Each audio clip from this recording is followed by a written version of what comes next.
Prajna Paramita Hridaya Sudran. Prajna Paramita Hridaya Sudran. Prajna Paramita Hridaya Sudran. Prajna Paramita Hridaya Sudran. Prajna Paramita Hridaya Sudran. Prajna Paramita Hridaya Sudran. Prajna Paramita Hridaya Sudran. Prajna Paramita Hridaya Sudran. Prajna Paramita Hridaya Sudran. Prajna Paramita Hridaya Sudran. Prajna Paramita Hridaya Sudran. Prajna Paramita Hridaya Sudran. Prajna Paramita Hridaya Sudran. Prajna Paramita Hridaya Sudran. Prajna Paramita Hridaya Sudran. Okay? Now, today's, most people have smartphone, right? I will put this on the YouTube playlist. You send me your emails. I'll send you a link. You can just watch on your smartphone, listen to it.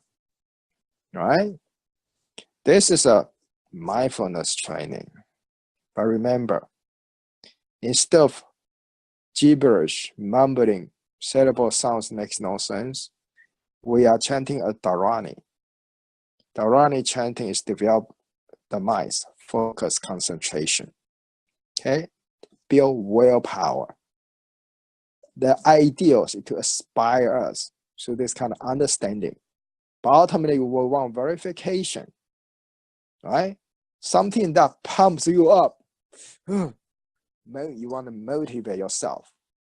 And that's what, people, for thousands of years, aspirants of the Bodhisattva path, chant the Dharanis, right? So it's not merely chanting with the vocalizer silence.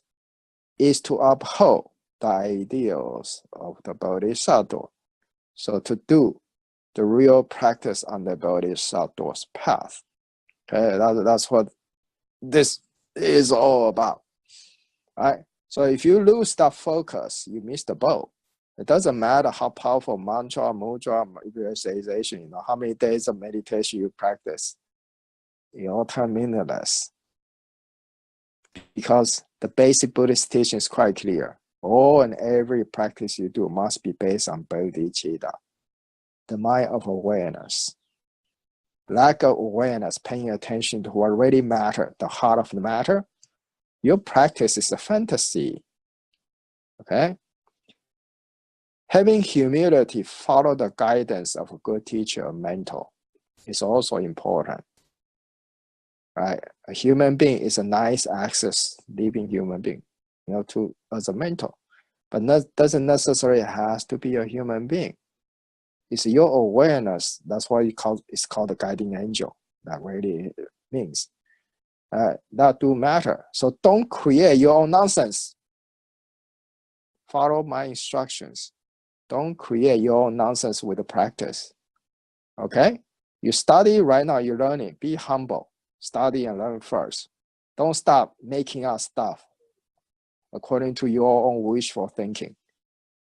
Right? Don't experiment yet. You don't know how to do experiment yet. Don't. That's just my advice. Otherwise, the worst is you'll goof up real bad. Make a big mess, even unintentionally.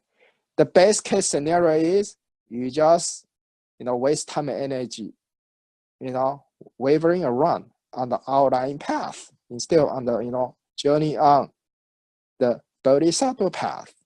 Just my advice. You can take it or leave it. Since this is a free tuition, Saturday morning talk, I'm not obligated to save your hind. Neither are you obligated to follow to listen to me, right? Fair enough. Yeah. Okay, but when I give out teaching, I do it seriously. Okay, whether it is so or not, genuine or not, you be the judge. Give it times, practice. You'll find out for yourself. Okay. So I think that's it for today. 5 minutes to go. Any questions? No question will end today. Shall I see you next week? Yes, Mark, you always have some questions. You eager beaver. Yes, go ahead. Let me see here. Go ahead. Yes. The Dalai Lama says, speaking of mindfulness, the Dalai Lama says, don't let others destroy your inner peace. I find it very hard. When I'm listening to you, it's cool. When I'm reading, studying, even my meditation, which only gets better very slowly over the years. I do more than an hour a day. Did you just say, excuse yes. me, Mark, did you yes. just say when you listen to me, it's very cool. When you do it on your own, reading is not struggling? Reading, I don't struggle. Yes. Thank you for the ass kissing comment. Well, I listen to you a couple hours a day, actually, but thanks to modern technology. But then I'm okay. I have a relative inner peace for a beginner.